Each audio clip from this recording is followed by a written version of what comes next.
Mark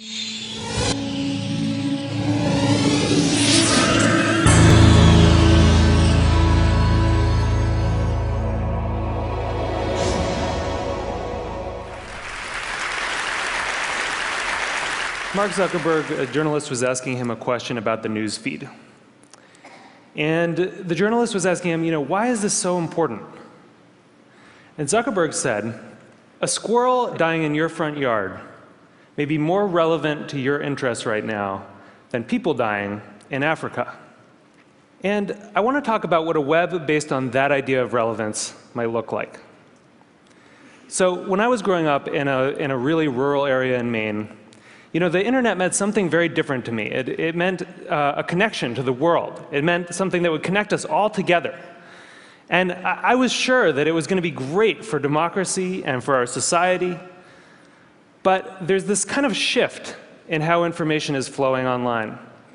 And it's invisible. And if we don't pay attention to it, it could be a real problem. So I first noticed this in a place I spend a lot of time, my Facebook page. I'm progressive politically, big surprise, but I've always gone out of my way to meet conservatives. I like hearing what they're thinking about. I like seeing what they link to. I like learning a thing or two.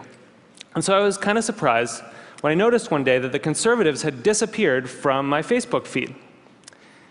And what it turned out was going on was that Facebook was looking at which links I clicked on. And it was noticing that actually I was clicking more on my liberal friends' links than on my conservative friends' links. And without consulting me about it, it had edited them out. They disappeared. So Facebook isn't the only place that's doing this kind of invisible algorithmic editing of the web.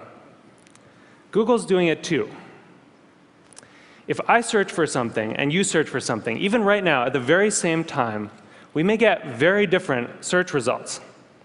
Even if you're logged out, one engineer told me, there are 57 signals that Google looks at. Everything from what kind of computer you're on, to what kind of browser you're using, to where you're located, that it uses to personally tailor your query results. Think about it for a second. There is no standard Google anymore. And the funny thing about this is that it's hard to see. You can't see how different your search results are from anyone else's. But a couple of weeks ago, I asked a bunch of friends to Google Egypt and to send me screenshots of what they got. So here's my friend Scott's screenshot. And here's my friend Daniel's screenshot. When you put them side by side, you don't even have to read the links to see how different these two pages are. But when you do read the links, it's really quite remarkable. Daniel didn't get anything about the protests in Egypt at all in his first page of Google results. Scott's results were full of them. And this was the big story of the day at that time. That's how different these results are becoming. So it's not just Google and Facebook either. This is something that's sweeping the web. There are a whole host of companies that are doing this kind of personalization. Yahoo News, the biggest news site on the internet, is now personalized. Different people get different things. Huffington Post, Washington Post, New York Times, all flirting with personalization in various ways. And where this moves us very quickly toward a world in which the internet is showing us what it thinks we want to see, but not necessarily what we need to see. As Eric Schmidt said, it'll be very hard for people to watch or consume something that has not, in some sense, been tailored for them.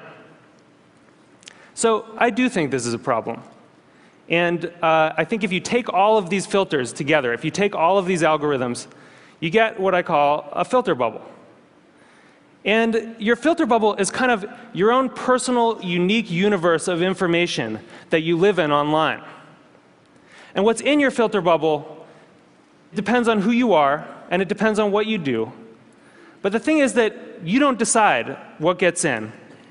And more importantly, you don't actually see what gets edited out. So one of the problems with the filter bubble was discovered by some researchers at Netflix. And they were looking at the Netflix queues, and they noticed something kind of funny that a lot of us probably have noticed, which is there are some movies that just sort of zip right up and out to our houses. They enter the queue, they just zip right out. So Iron Man zips right out, right? and waiting for Superman can wait for a really long time. What they discovered was that in our Netflix queues, there's kind of this epic struggle going on between our future aspirational selves and our more impulsive present selves. You know, we all want to be someone who has watched Rashomon. But right now, we want to watch Ace Ventura for the 4th time. So the best editing gives us a bit of both. It gives us a little bit of Justin Bieber and a little bit of Afghanistan. It gives us some information vegetables. It gives us some information dessert. And the challenge with these kind of algorithmic filters, these personalized filters, is that because they're mainly looking at what you click on first, you know, it can throw off that balance. And instead of a balanced information diet, you can end up surrounded by information junk food. So what this suggests is actually that we may have the story about the internet wrong.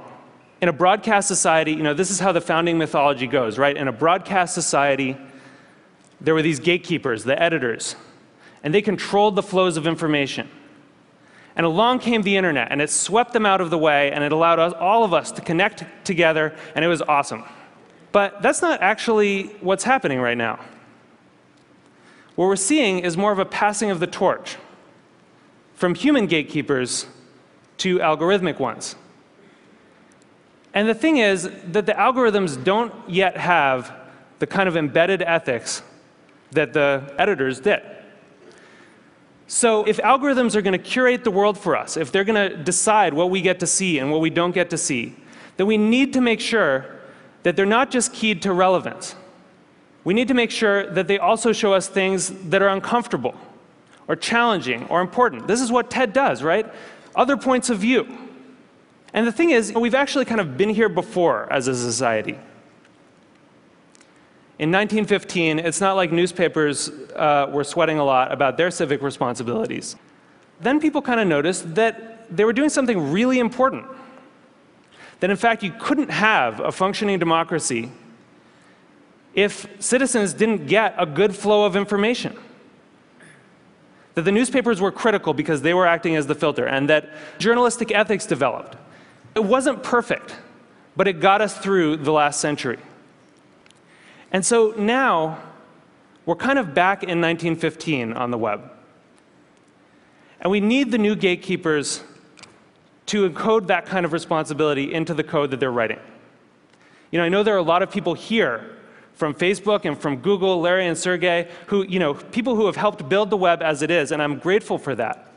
But we really need you to make sure that these algorithms have encoded in them a sense of the public life, a sense of civic responsibility. We need you to make sure that they're transparent enough that we can see what the rules are that determine what gets through our filters.